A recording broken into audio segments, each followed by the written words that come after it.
This is a video designed to teach you how to cite your sources in MLA format in the easiest way possible. And the purpose of this video is to show you how to use a site called Easybib.com. And this is what it looks like when you get there. The alternative is to go through a style guide explanation such as you might find on Purdue University's OWL Writing Lab source, and you can go through and find exactly what kind of website it is it an article in a web magazine, etc. But I found Easybib to be pretty accurate for what it gives you, assuming you give it accurate information. So I want to just walk you through that. When you get to this, make sure that it is MLA that is clicked on here. Otherwise, you're going to be getting another style form, APA Chicago, and these are not the ones we're using right now. And as you'll see, there's different types of sources that you can sort. So we've got a website here, we have a book, newspaper, journal, database, or any of the other 59 different types of information that you could get. I love it. But most of you are going to be using websites for this. A few of you have asked me about books, but websites and journals and databases are going to be where you're going to be getting most of your sources. So I just want to model for you using a common organization, common topic, and that is the site that's produced by the American Diabetes Association. So let's just assume that I'm writing about that and I've got this page and I'm trying to cite this page, this specific page in my bibliography.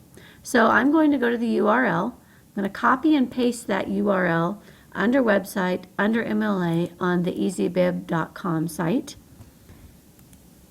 And then after I've pasted, I click on the magic button, Cited.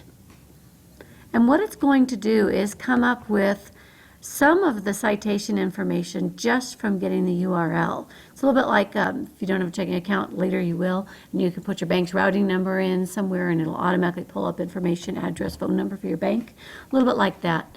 But you can see that it pulled up that the website title is American Diabetes Association, the article title, Diabetes Symptoms, and that's what I was working with here.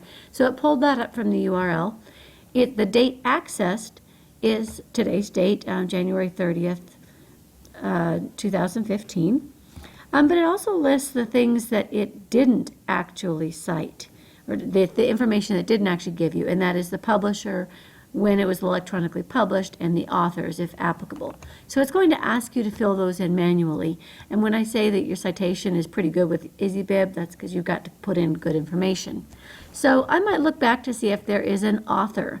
And I'm just going to check my page. Usually an author would be at the top of the article or toward the bottom of the page, and I do not see an author here. The American Diabetes Association has a lot of people working for it, so probably not going to have an author for a specific page. So then I'm going to look at the next thing they're looking for, the publisher or sponsor. Well, I know this is a large organization. And if you've got credible sources for your paper, you're going to have a lot of large organizations in it. So I'm just going to type in the American Diabetes Association again. And as I look down, I have the option of displaying the URL or not displaying the URL in my citation. And truly, it is actually optional at this point. And it says to leave it out. I would prefer, actually, if you're in doubt, to leave it in. Again, not a major deal, but I've found that I often find myself checking on the websites, and if there's just very limited information and there's no URL, it's hard for me to find where you actually got your information. So my preference, but know that MLA format says you can leave out the URL.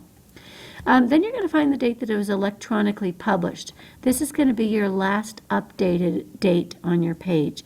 Not necessarily your copyright date, but your last updated date for that page. So I'm going to go back again to my diabetes symptoms here. And I have a last edited page of September 12th, 2014. This would be the date of publication because, in fact, that's when the content on this page was updated. So the version I'm looking at was available as of September 12th, 2014. And you sometimes will look down at the very bottom of a site and you'll see copyright on a lot of different pages, and this isn't the most useful. So try, if at all possible, to find last reviewed or last edited page. And I'm going to go back to my Easybib site again, and I'm going to add here 12th. I'm going to click on it, 12th of September of 2014. And then I go down here and I say, please create my citation. and it's going to produce for me the citation that I can actually copy. Now, if you pay more money or you create an account, you can actually save them. But for the most part, all you need to do at this point is copy and paste these and to the document that you're using. So if I've got a Word document going, I'm going to copy and paste the citation that was created for me, and then go to a Word doc, and I could paste that actually in the format provided, or I can paste it just as text and then do the hanging indent that I need later. So either way is an option at this point, but you can see that the final citation that it creates has the name of the article, the organization that produced it, who published it, the date that it was published, that I got it on the web on this date, and here's the URL. So it's a pretty complete citation. And then, of course, you'll need to then change this by adding the hanging indents later so that this second line is indented. But that's another video. So hopefully you can use Easybib, and it will be useful to you. Good luck.